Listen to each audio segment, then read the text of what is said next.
Ce que partagent des artistes et des psychonautes, c'est cette propension à se rendre aux abords de la société, quoi, aux limites du monde connu en quelque sorte, et puis de plonger dans l'inconnu, quoi, à la recherche d'un artefact, que ce soit une idée, une réminiscence, un concept, une émotion, un symbole, une mélodie ou même une blague, peu importe, un artefact à ramener jusqu'au cœur de la cité, jusqu'au cœur de la civilisation et jusqu'au cœur de la culture, afin de lui donner une nouvelle dimension, une nouvelle perspective et de lui permettre de grandir, de muter, d'évoluer et de maintenir sa vitalité. Et pour ce faire, le psychonaute, comme l'artiste, doit avoir un pied non seulement dans l'ordre, mais également un pied dans le chaos. Et aujourd'hui, j'aimerais vous parler de la vision de l'art que Clément et moi partageons, mais également de l'art que nous produisons. Et on commence tout de suite.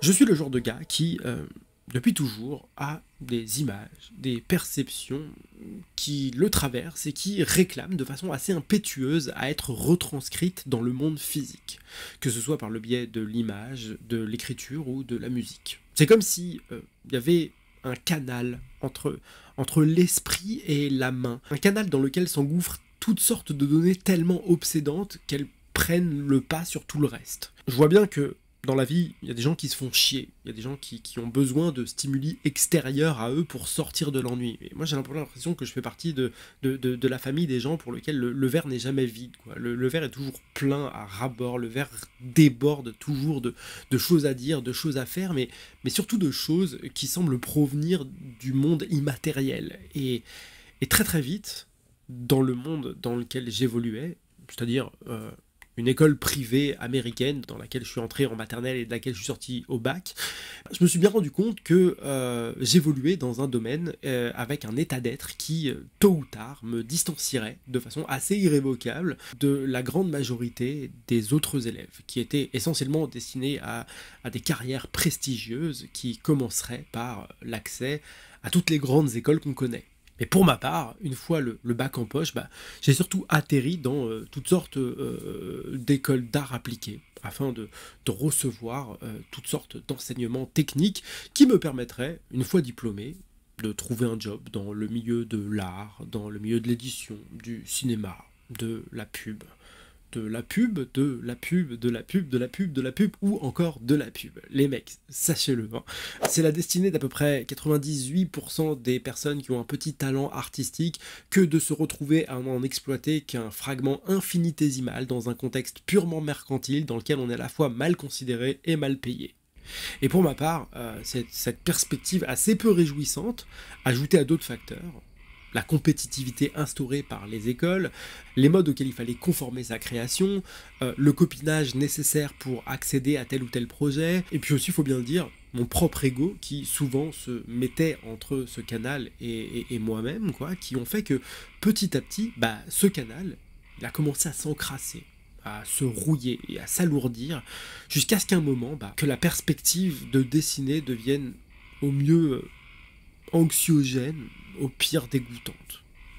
Et je me suis parfaitement arrêté. Pendant 10-12 ans, j'ai pas touché un crayon, quoi. J'étais juste graphiste ou directeur artistique selon l'émission et je répondais à des briefs sans aucun autre enthousiasme que de celui de gagner un peu de pognon. Et ce besoin créatif qui existait quand même, je le développais dans un autre aspect qui était celui de la musique. Je jouais dans des groupes, je faisais des musiques pour des films institutionnels, pour des jeux vidéo, pour des émissions de télé. Je vous mettrai quelques petits liens en description de cette vidéo si vous avez envie de voir ce que je faisais, tiens. Mais le problème, c'est que là aussi, cet élan primordial, il se trouvait confronté à toutes sortes d'impératifs qui appliquaient une pression sur lui, qui ont fait que, au fur et à mesure des années, là aussi, j'ai perdu le goût de créer. Et au bout de 10 ans, passé à quelques projets au long cours, j'étais exsangue. J'arrivais à un point où j'avais plus envie de faire quoi que ce soit. Et il se trouve que, en réalité, c'était strictement de ma faute. Sauf qu'à l'époque, j'en avais pas du tout conscience. Du coup, j'ai pris la première tangente qui s'est offerte à moi, j'ai complètement changé de vie, et pendant 5 ans, eh bien, je suis devenu agent immobilier. Changement de paradigme total, boulot de pur commercial, dans un rapport au monde que je n'avais jamais expérimenté jusque-là. Et je regrette pas d'avoir eu cette expérience, hein. Elle m'a enseigné beaucoup de choses extrêmement structurantes, mais par ailleurs, il faut bien le dire, elle a achevé le tout dernier souffle d'aspiration qui existait en moi. À ce moment-là, je bossais pour la thune, ni plus ni moins. Comme l'immense majorité des gens en fait, hein. Il n'y a aucun mépris dans ce constat-là. J'avais même pleinement conscience de faire partie des rares privilégiés qui, pendant plus d'une décennie, avaient pu tenter toutes sortes de choses avant d'avoir à faire face à la stricte réalité du marché et du monde du travail. Mais à chaque situation, son avantage. Et l'avantage d'une activité professionnelle normale, eh bien, c'est d'une part le salaire et d'autre part les RTT. RTT que j'ai copieusement destiné à diverses expériences, parmi lesquelles se sont trouvées mes premières cérémonies d'ayahuasca. Et je pense que si vous connaissez un petit peu la Gazette de l'Abîme, vous avez probablement une vague idée de l'importance que ces expériences ont eu pour moi. Et parmi les miracles qu'elles ont engendrés, il y a eu cette redécouverte, ce nettoyage et ce retour à la souveraineté de ce canal de créativité que j'avais complètement oublié et qui soudainement réémergeait des tréfonds de mon âme pour retrouver la place qu'il avait eue lorsque j'étais enfant, avant que les différentes pressions sociales, émotionnelles et narcissiques ne le contraignent à la rouille, à l'engorgement et à l'inutilité. Et au même moment où j'expérimentais cette redécouverte de mes élans primordiaux, par une étonnante synchronicité, c'est le moment qui a décidé ma compagne pour m'offrir spontanément un carnet. Un carnet qui était composé de feuilles noires et qu'elle m'a offert avec un assortiment de crayons, de couleurs et de stylos avec des couleurs très très vives, quoi. Et là, immédiatement, je me suis mis à gratter comme un possédé, comme si ma vie en dépendait.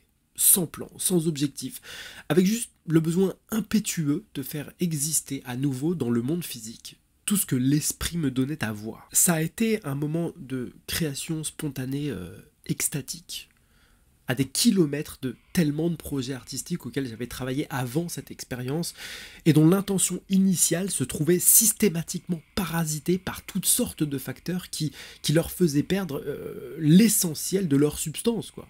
Et c'est là que s'est opérée une forme de prise de conscience dans laquelle je me rendais compte que c'était moi, et uniquement moi, qui avait laissé tellement de saloperies se mettre entre le besoin de créer et la création en elle-même.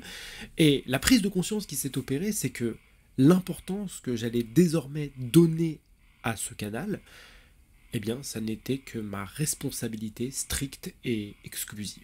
Et cette réalisation, et cet événement, ça a été l'une des pierres angulaires qui ont amorcé ce qu'allait devenir la Gazette de l'Abîme. Et puis ensuite, j'ai rencontré Clément, qui lui aussi était un administrateur de la CPF, la communauté psychédélique francophone. Et après un petit temps de discussion, ça a été un kamehameha de créativité sans borne, quoi, qui a été rendu possible notamment par les qualités qui sont les siennes. Pourquoi est-ce que je vous parle de tout ça aujourd'hui ? Eh bien, ça fait 3 ans que la Gazette de l'Abîme existe. Et je me rends compte que ce projet, désormais, il se découpe en 3 axes différents. Le premier, vous le connaissez, c'est évidemment la production d'un contenu autour de la question de l'exploration de la conscience et du voyage psychédélique. Un contenu qu'on entend bien faire perdurer, parce que, à mon avis, une vie ne suffira pas pour le passer en revue dans son entièreté.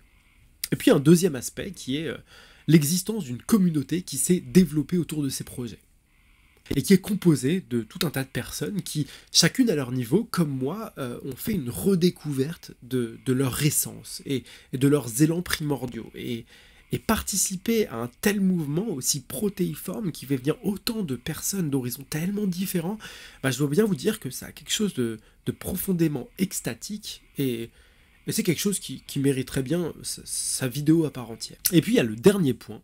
Et ce dernier point, c'est le sujet principal de cette vidéo, c'est celui de l'art. Parce que l'art, c'est un sujet omniprésent dans la manière que Clément et moi avons d'aborder notre travail, mais dont on parle assez peu en réalité.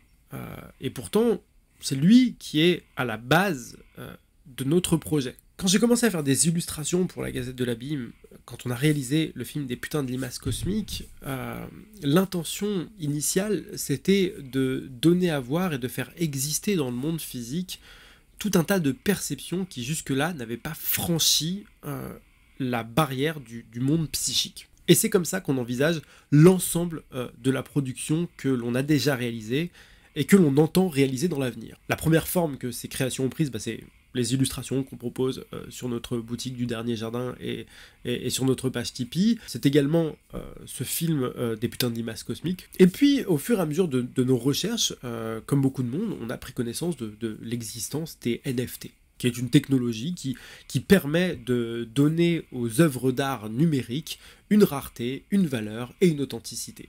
Et du coup, l'année dernière, on a fait notre première collection de NFT et on a eu le plaisir de constater qu'elle a été raflée presque instantanément.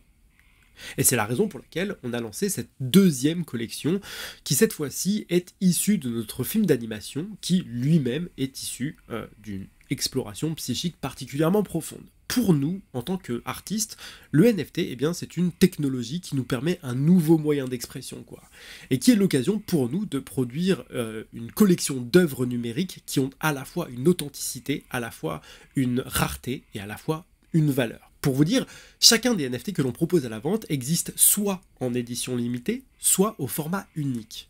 Et chacun de ces NFT s'accompagne d'une impression que l'on réalise avec un procédé qu'on appelle la digigraphie, qui est la plus belle qualité d'impression qu'on puisse obtenir sur le marché à l'heure où je vous parle. Et cette impression, on la numérote, on la signe et on l'envoie à l'acquéreur du NFT par voie postale. Ces œuvres, vous pouvez les retrouver sur notre page OpenSea, mais également sur notre boutique Le Dernier Jardin, dont les liens sont en description de cette vidéo. C'est évidemment un moyen d'expression, mais c'est également un moyen de faire vivre notre travail. Et c'est aussi l'occasion de créer des objets culturels directement liés au monde des psychédéliques, comme il en existe, à mon avis, trop peu en France. Et puis sur un autre aspect, pour ceux que ça intéresse, eh bien, c'est l'occasion de mettre un pied dans le monde de l'art, ainsi que dans le monde de la blockchain et des crypto-monnaies. C'est un projet sur lequel on a beaucoup bossé, c'est un projet qui nous tient vraiment à cœur, et on espère qu'il vous intéressera et qu'il vous bottera autant que nous. Je vous remercie beaucoup de votre attention, et puis d'ici la prochaine vidéo, je vous dis à la prochaine. Ciao.